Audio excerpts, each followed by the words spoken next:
Are black men disposable? Again, are black men disposable? Are we just like a wet wipe or a piece of tissue or something, you know? You got to use us after you got your use for us, you just throw us away. Or whenever we're inconvenient, you just get rid of us.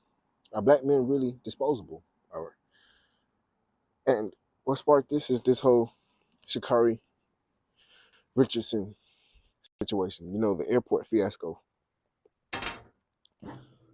Her pushing and shoving her boyfriend at the time. I'm not sure if they're still together, but her boyfriend. And the arrest footage and the body camera footage finally came out.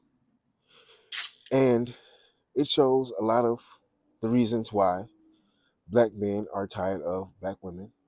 It shows the unaccountability of black women. It shows how black women, or a lot of women, put themselves first. A lot of women or black women are in a lot of relationships for self-serving purposes. How a lot of them have emotional trauma, baggage, not just from boyfriends, but from family, environments, and they don't heal these things, so they continue to bleed on people who don't cut them. And the moment it's inconvenient for you to deal with somebody or deal with a situation, they dispose of you. And to me, this tiptoes or exposes the narcissistic behavior that Sha'Carri and a lot of black women or women with these traumas and these issues carry on. Yes, narcissistic tendencies. Yes. Sociopathic tendencies. Yes. If you watch the arrest footage and the body cam footage, you see how she was so cooperative with the police. And I'm pretty sure for a fact she was only cooperative with that fake cooperation, that acting that she was doing with the police, because she had perceived thought that, in every situation, the black man or the man always gets arrested. It's always our fault. We'll be number one to get arrested in any situation, no matter what. That women can do whatever they want, put their hands on us, hands and feet, treat us however, and they won't have to suffer the consequences.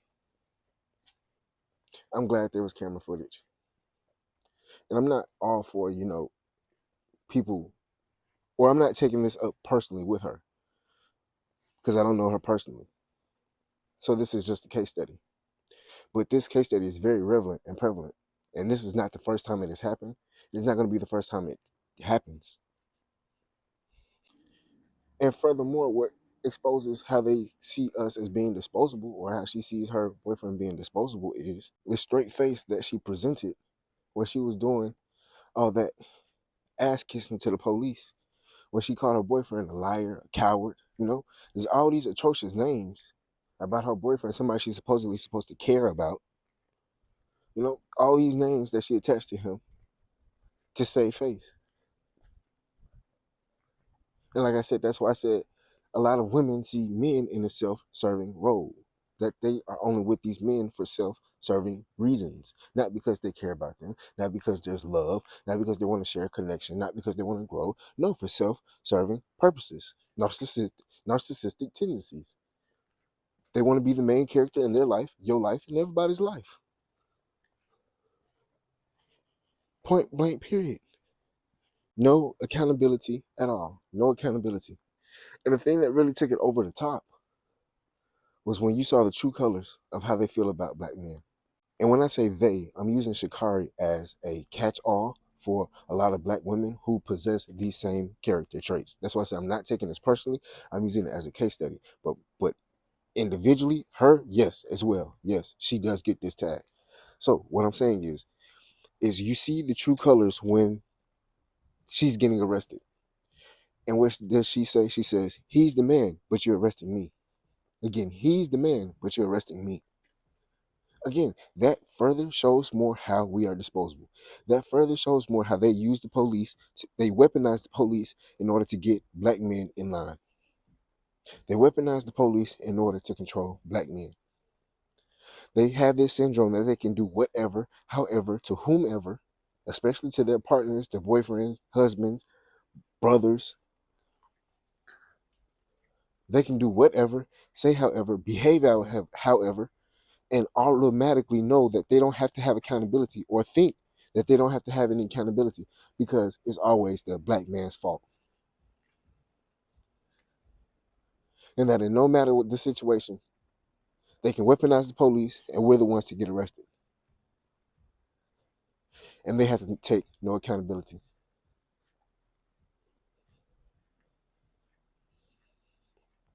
This further shows more the psyche of the black woman. Not all black women, but the black women who fit this stereotype or fit these character traits.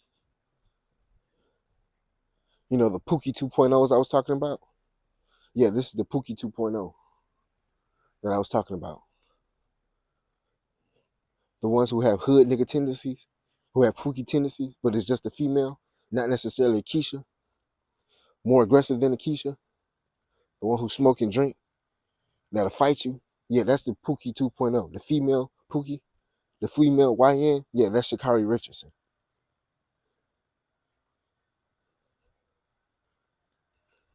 And the crazy thing about the whole situation is when they interviewed the boyfriend, the police interviewed him, he had nothing negative to say. Nothing. He had nothing negative to say. He was saying she probably got trauma. She probably got this. She probably got that. You know? And nowhere did he say, oh no, it's her fault. Arrest her. This. Press charges on her. Nothing. But as soon as the handcuffs came out and she noticed she was getting arrested, guess what? All the tables turned. Acting went off. All you hear is her screaming, how could you do this to me, Christian? Christian, how could you do this to me? And come to find out, it wasn't him. They seen it off the footage, off the camera. And they had to make an arrest. You did this to yourself. Again, no accountability. You did this to yourself. And we find the same thing over and over and over and over again. Where a lot of women don't take accountability for their actions. They love to put the blame on somebody else. Do you understand where you could be if you just took accountability for your actions, took accountability for where you are in life, took accountability for your traumas, and you healed them and fixed them? This furthermore goes on to show that a lot of black women and Sha'Carri Richardson don't love themselves. Again, do not love themselves at all. I don't know if it's because it wasn't instilled, or maybe missing parents and missing things growing up didn't instill that into you, or maybe it's because the media told you you're not beautiful, or you're not enough, or whatever the case may be. But this goes to further show that a lot of these black women do not love themselves. But how they treat their bodies, what they do to their bodies,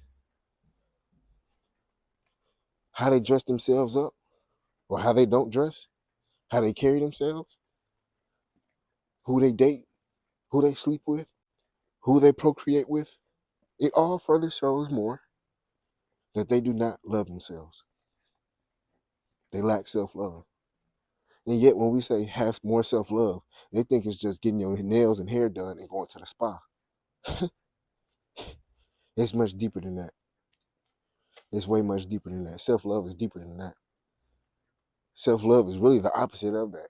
Self-love is really you being able to love yourself, the bare you, the real you, the ugly side of you, through the trauma, exposing all that and healing that. That's real self-love. Not just this fake, I'm finna go get my nails and hair done. No, that ain't it.